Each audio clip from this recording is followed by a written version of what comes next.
Hey, welcome back. If you're watching this during summer, there's a good chance your home feels like a slow cooker right now, and you might be blaming your air conditioner, your insulation, or just the general cruelty of the season. But here's something most people completely overlook. Where your windows are, how you use them, and when you open or close them can make a massive difference in how cool your home feels, without touching the thermostat. Today we're doing a full step-by-step breakdown of window placement strategy for summer comfort. Whether you're building a new home, renovating, or just trying to survive another brutal summer in your existing place, this video is for you. Before we get into the how, let's talk about the why, because understanding this will change how you look at every window in your home. According to the U.S. Department of Energy, about 76% of sunlight that hits standard double-pane windows enters as heat. That's called solar heat gain, and in summer, it's basically free heating you never asked for. In fact, windows and skylights account for roughly 25 to 30% of residential heating and cooling energy use. That's huge. We're not talking about a minor factor here. We're talking about nearly a third of your entire energy bill potentially driven by your windows. So the goal in summer is simple. Block solar heat from getting in, while still allowing airflow and natural light when it works in your favor. Step 1 is all about understanding your home's solar orientation, and this is the foundation everything else builds on. Grab your phone, open a compass app, and stand in the center of your home. Figure out which walls and windows face north, south, east, and west. Here's why that matters. South-facing windows get the most sun exposure throughout the day, especially in the northern hemisphere. In summer, the sun is high in the sky, which actually means south-facing windows get less direct sun than you'd expect. A properly sized roof overhang can block almost all of it. West-facing windows are your biggest problem in summer. The afternoon sun, low in the sky, intense and brutal, hammers west-facing walls and windows from around 2 p.m. until sunset. This is where most homes gain the most heat. East-facing windows catch morning sun. It's gentler and shorter-lived, so it's less of a problem, but it can still heat up bedrooms early in the morning. North-facing windows barely get any direct sun in summer. They're your friends, great for diffused natural light without the heat. So your first task is to make a quick map of your home and label which windows face which direction. That single piece of information is going to drive almost every decision we make in the rest of this video. Step 2 is one of the most underused and completely free strategies for summer comfort, timing your windows. Here's the core principle. Your home is a thermal battery.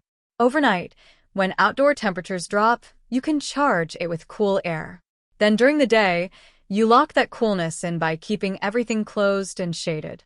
Here's the schedule that works. Evening to early morning. Open up once the outdoor temperature drops below your indoor temperature, usually after 8 or 9 p.m. in most climates. Open your windows wide. Focus especially on windows on opposite sides of your home to create cross-ventilation. Before it gets hot, close everything. This is the step most people miss. Before the day heats up, usually around 8 to 10 a.m., close all your windows and draw your curtains or blinds on sun-facing sides. You're trapping the cool air in and creating a barrier against incoming heat. During peak heat, noon, 6 p.m., stay closed. Keep windows closed during peak heat hours, especially on south and west-facing sides. Opening them now just invites hot air in. After sunset, repeat once outdoor temps fall again. Open back up and flush out the accumulated heat. Step 3 is cross-ventilation, and this is where strategic window placement really comes into its own. Cross-ventilation works by creating inlet windows and outlet windows. Cool air comes in one side, warm air exits the other, and your home breathes like it's supposed to. For this to work well, you want windows on opposite or adjacent walls.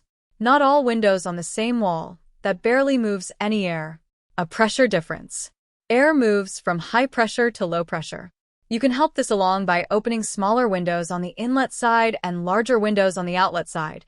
This accelerates the airflow. Vertical stacking. Warm air rises.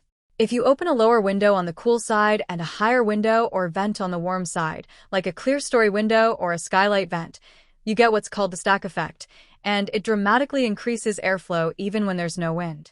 When positioning furniture, avoid blocking windows that serve as airflow inlets.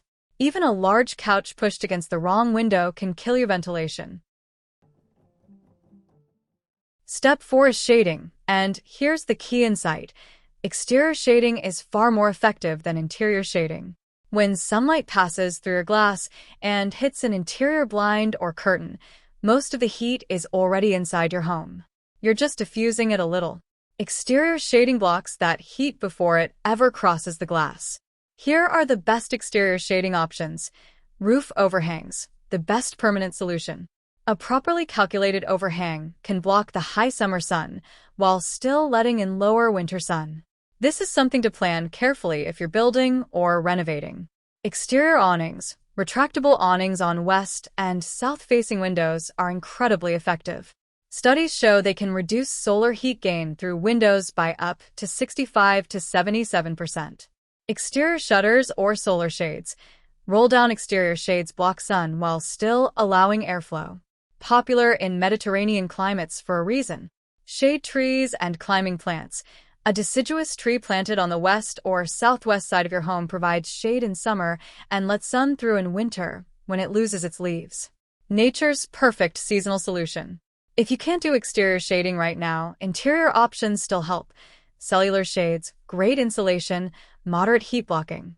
Blackout curtains, excellent for bedrooms and west-facing rooms.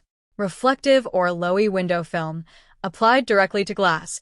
This can cut solar heat gain by 30 to 60% and is a DIY-friendly upgrade that costs very little.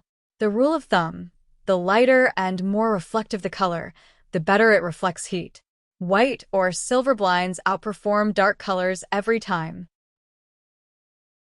Step 5 is for those of you who are ready to think about actual window upgrades, because all the scheduling and shading in the world can only go so far if your windows themselves are single-pane or poorly sealed. Here's what to look for. Lowy coatings are microscopically thin metallic layers applied to the glass. They reflect infrared heat, keeping it out in summer and enduring winter. This is probably the single most impactful glass upgrade for summer comfort.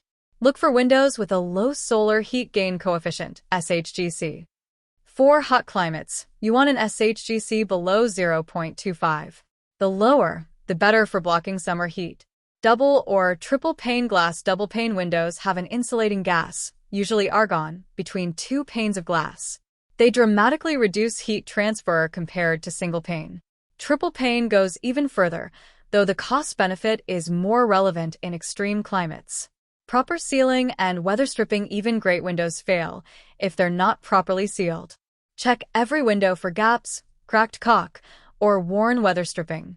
A few dollars of caulk and foam tape can be surprisingly impactful. When shopping for windows, look for the Energy Star certification and check the NFRC label. It gives you objective ratings for U factor and SHGC. Match those numbers to your climate zone, and you'll make a much better informed purchase. Summer comfort isn't just about cranking the AC, it's about working with how your home interacts with the sun. And once you understand that, you have a lot more control than you might think. If you found this video useful, hit the like button. It genuinely helps the channel grow. And if you want to go deeper, I've got a whole playlist on home energy efficiency linked right up here. Drop your questions in the comments. I read everything, and I'll see you in the next one. Stay cool. Literally.